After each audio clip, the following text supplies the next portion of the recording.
Bonjour, alors pour cette vidéo, on va parler du fait que le software ou les logiciels va bientôt dominer le monde.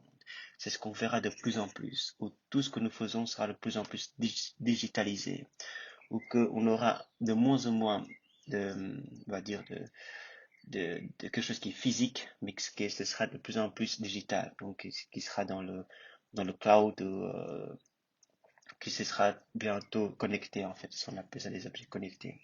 Donc pour ça, un petit rappel de notre ère du temps, hein, enfin ère de technologie, c'est qu'en ce moment, on vit dans une époque où c'est l'ère informatique. Et là, on va voir que la plupart de nos problèmes actuels de la vie sera de plus en plus digitalisés. Donc, je vais donner quelques exemples de ce que c'est qu'un software, hein. Et donc, on va commencer par quelque chose qui est assez connu, qui sont les iTunes. Donc, c'est un programme qui nous permet d'écouter la musique. Avant, on avait les Walkman, ce genre d'appareil. Maintenant, c'est devenu digital. C'est et c'est devenu les Walkman et tout ça ou les radios physiques, ils ont disparu, hein. C'est remplacé, tout est dans votre smartphone. Il y a aussi la communication. Avant, on avait des téléphones fixes et maintenant, notre smartphone peut faire tout. En plus de ça, on a des logiciels qui permettent de communiquer, tels que Discord. Donc, ou le fait d'envoyer des emails, avant, on avait des lettres, on envoyait des lettres, tout ça. Maintenant, c'est quasiment démodé, hein. La version papier est de plus en plus lent, c'est pas du tout agile, et là, on commence à de plus en plus utiliser les emails. Donc, c'est comme on voit que les choses, en fait, que c'est basé sur ces exemples, on verra que de plus en plus de nos tâches actuelles et tous les jours sera remplacée par un software, par un logiciel. À un moment donné, on aura juste besoin d'un écran, et dans cet écran, on peut quasiment tout faire. Il y a aussi des compagnies qu'on croirait, par exemple, que c'est une compagnie comme telle que Amazon. Amazon est une compagnie de logiciels, c'est pas une compagnie de retailer, hein, donc ils vendent en détail, enfin, qui vendent détaillant, un retailer, pour voyez un peu l'idée. Donc, ils ont une approche software des choses, une vision software de comment résoudre un problème. Il y a aussi d'autres compagnies telles que Microsoft, telles que Oracle, telles que Salesforce.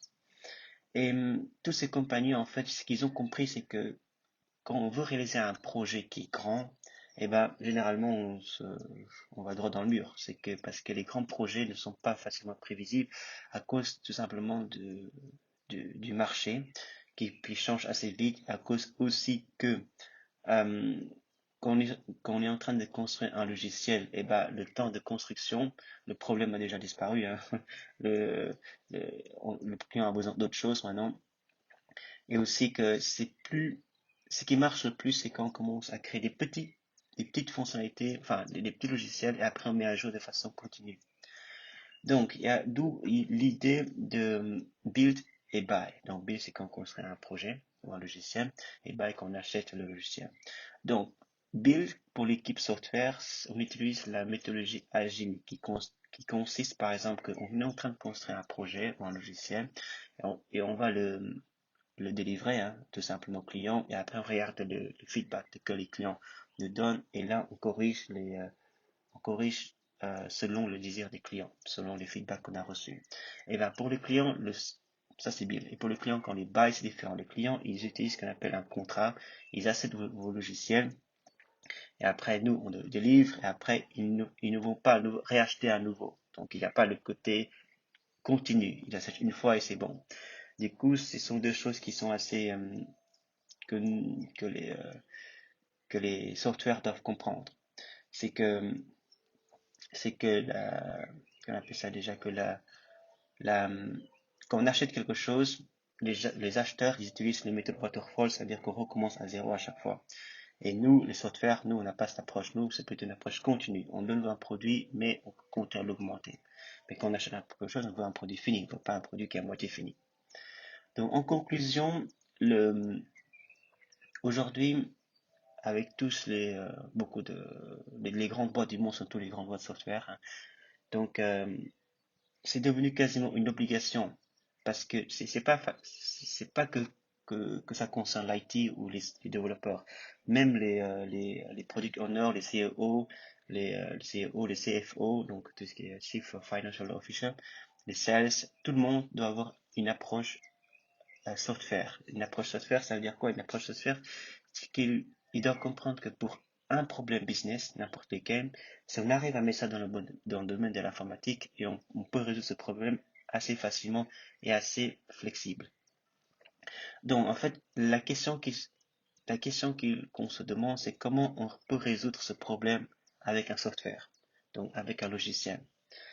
Donc, pour ça, parce que quand on arrive à mettre ce problème en tant que logiciel, eh ben, on va pouvoir utiliser des méthodes, agiles que les équipes de software utilisent. Par exemple, le fait d'avoir un backlog, le fait d'avoir des sprints ou pas, mais le fait d'avoir de pouvoir organiser sur les priorités qui arrivent, si on doit faire ci, si on doit faire ça. Il y a aussi le côté qu'il y a une communication toujours avec à l'intérieur de l'équipe ou à l'extérieur pour vraiment donner une expérience grandiose aux clients. Donc maintenant, si on dit qu'un projet va durer 2 ans et qu'on nous donne un budget de 2 millions, par exemple, pour l'équipe software, c'est pas sûr que le projet va aboutir.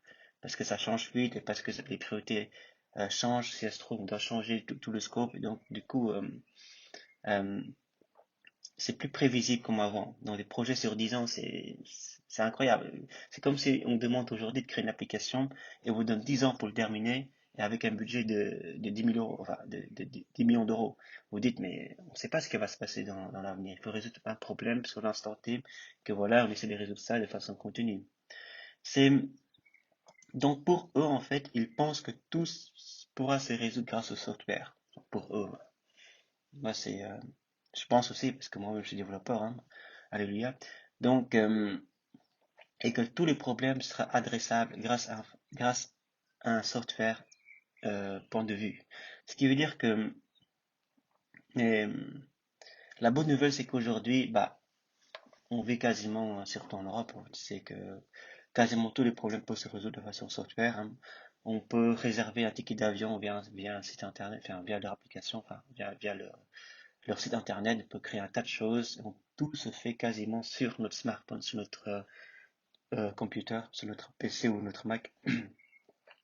Et qu'en fin de compte, euh, on pense en tout cas que dans le futur, tous les problèmes sont résolus grâce au software.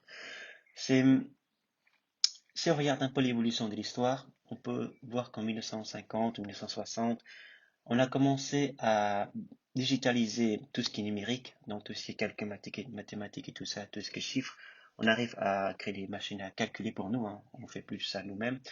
Et en 1970-1980, on arrive à résoudre tout ce qui est problème textuel, donc envoyer des textes, des emails, tout ça, on arrive à le faire. En 1990 et en 2000, bah, tout ce qui est audiovisuel, maintenant on peut voir des films, on peut voir comment on appelle ça, des écouteurs, tout ce qui sont de choses. Et en 2010-2020, on pense que tout sera bientôt résolu grâce au software. Par exemple, parce qu'il y a le côté aussi qu'on aura de plus en plus de senseurs et qui sera avec les actuateurs. Ce qui veut dire qu'on va pouvoir mettre des senseurs qui va capter la lumière du soleil, qui va capter le mouvement, qui va capter le GPS, qui va capter le gyroscope et tout ce genre de choses qu'à un moment donné, ce sont en fait Internet of Things, hein. Donc c'est que on aura des objets connectés, on n'a même plus besoin d'ouvrir la fenêtre pour savoir quel temps il se fera, on n'a même plus besoin d'aller en bas marcher pour éteindre la machine à laver, on peut le faire d'ici directement. Donc ça c'est l'avenir, c'est que de plus en plus de problèmes sont résolus par le software. Donc un petit exemple, un autre exemple, c'est que le software va envahir le marché. Ce qui veut dire que, par exemple, si on prend un exemple de télécommande, avant les télécommandes il y a combien de boutons dans une télécommande? Bientôt, on n'aura juste que deux boutons et tout va se résoudre sur votre écran télévision. C'est comme si vous regardez votre PC en fait. C'est de même que pour les lecteurs de cartes euh, bancaires. Et là, il faut taper le code, tout ça. Bientôt, on aura tout dans notre application et on pourra juste scanner. C'est aussi simple que ça. Et ainsi que les téléphones, avant on avait beaucoup de touches, maintenant les touches ont disparu. Là, on a juste un écran et là, on tape juste sur l'écran. Donc, en fait, l'idée que le software et le non-software plutôt, c'est que on fait une fois le produit, après on ne touche plus jamais.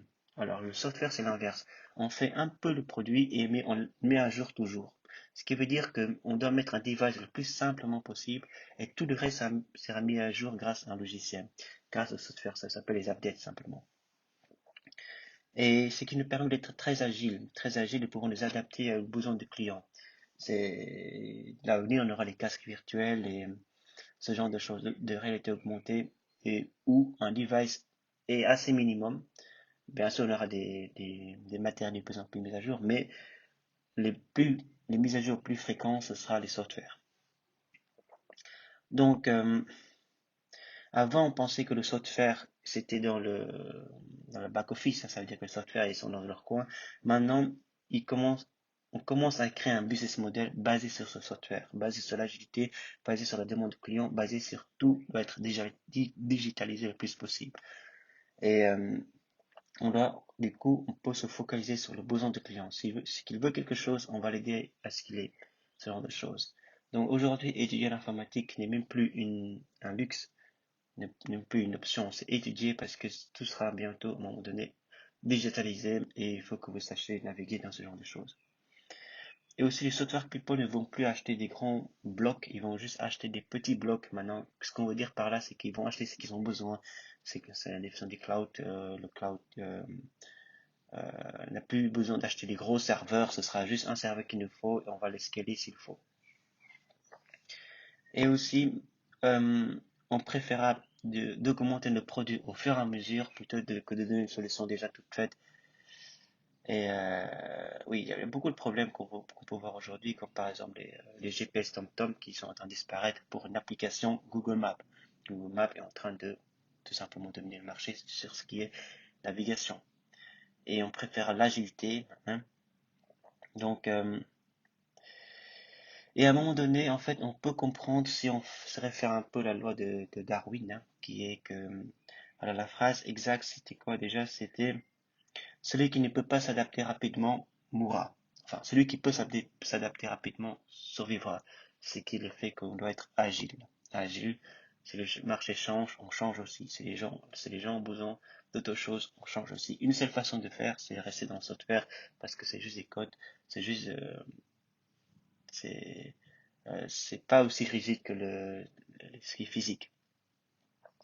Donc voilà, ça c'est comment on peut voir que le software aujourd'hui est très important, dans savoir développer, avoir un mindset software, avoir un mindset qu'on doit pouvoir digitaliser ça, on doit pouvoir automatiser ça, on doit pouvoir optimiser ça de façon la plus appropriée possible, devient quasiment une obligation. Soit vous faites ça, soit on meurt parce que avec l'évolution en technologie, les géants arrivent et il va vous manger tout simplement. Si vous n'êtes pas assez agile pour vous occuper, pour pouvoir bouger assez rapidement.